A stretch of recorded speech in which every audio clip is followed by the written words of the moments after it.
Сәлеметсіңдер ме, 3-ші сынып оқушылары? Здравствуйте, ребята! Бүгінгі сабағымыздың тақырыбы жағажайда.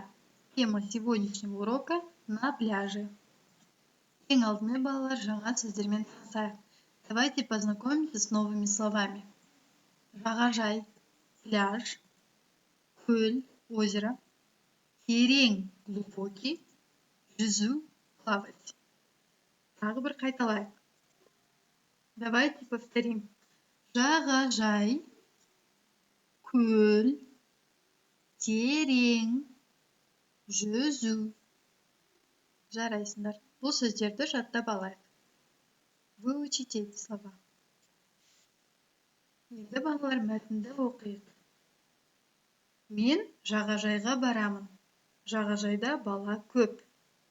Мен жақсы жүземін. Бұл көлдің суы тұщы, бірақ терең.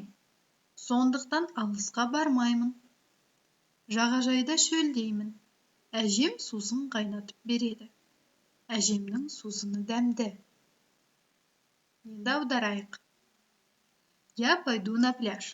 На пляже много детей. Я хорошо плаваю. В этой озере вода пресная, но глубокая. Поэтому далеко не заплываю. На пляже хочется пить. Бабушка дает кипяченый напиток. У бабушки вкусный напиток. Ал енді балалар, мәтін бойынша дұрыс нұсқасын айтайық. Давайте выберем правильный вариант по тексту. Алибек барды, ходил.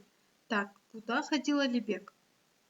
У нас тут два варианта. А жағалауға, жағажайға. Так, на пляж он ходил. На пляж на казахском. Жағажайға. Значит, у нас вариант правильный. Предложение будет Алибек жағажайға бар. Балалар, дети, жүр, ходят. Так, где ходили дети? А у нас вариант жағажайда, мектепте.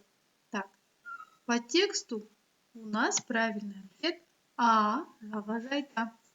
Предложение будет балалар жағажайда жүр. Следующее. Ол жақсы. Так, он хорошо. По тексту. Так, жүреді, жүзеді. Какой выбираем? Плавает, жүзеді. Предложение у нас ол жақсы жүзеді. И последнее. Көлдің суы. Так, вода в озере. Какая? Соленая или пресная? Вода озера может быть и соленой, и пресной. Но по тексту у нас пресная. Значит, вариант тұщы. Предложение у нас көлдің суы тұщы. Жарайсыңдар балалар.